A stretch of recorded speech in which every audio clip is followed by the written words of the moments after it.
Hierdie episode van Storytyd saam met Juffrou Blanche word geborg deur Kleuter en Baba Campus in Langenhoven Park.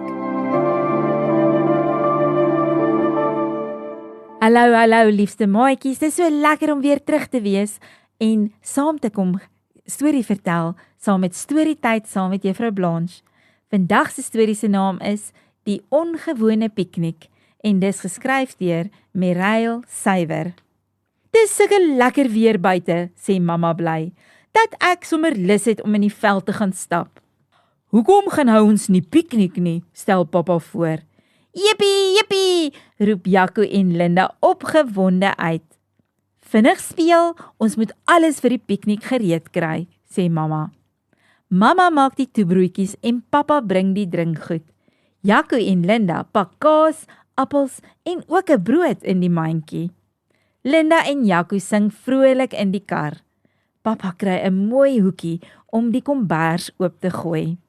Linda sit skaars toe die mure haar begin aanval. Mamma, hulle byt my, gil Linda bang terwyl sy hulle wegklap. Papa gaan soek dadelik 'n beter plekkie en hulle gaan sit in die koelte van 'n lekker groot boom. Skielik, zoom, is daar 'n by en toe 'n tweede een. Roep papa uit. Ek dink ons pla hierdie dametjies. Laat ons eerder vinnig hier wegkom. Gou lê die kombers weer op 'n ander plekkie. Hier gaan ons lekker sit, nie 'n by of 'n muur in sig nie, sê papa. Skielik word die lug donker en Linda roep uit. Ek het 'n weerligstraal gesien, flits. Ek het 'n donder weer gehoor, sê Jaco bang. Kom, ons moet dadelik wegkom voor die storm, sê papa. Die piknik word teruggepak in die kar se kattebak en daar is doodse stilte op pad terug huis toe. Jaco en Linda se hartjies is baie seer. Maar toe hulle by die huis kom, kry mamma 'n wonderlike plan. Sy vra vir papa om die tafel weg te stoot en sy sprei die kombers reg in die middel van die eetkamervloer oop. So, gaan ons nou piknik hou? Vra sy. Buite val die reën en die storm grom.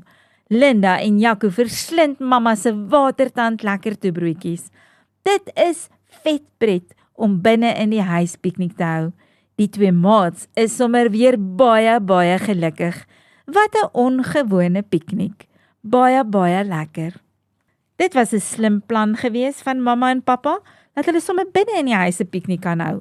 Mens moet altyd 'n slim plan probeer maak, as mens dalk so 'n bietjie hartseer is en mense dinge het nie uitgewerk soos wat jy beplan het nie. Nou toe maatjies, tot 'n volgende keer. Arrivederci! Hierdie Storytyd saam met Juffrou Blanche was geborg deur Kleuter en Baba Campus in Langenhoven Park.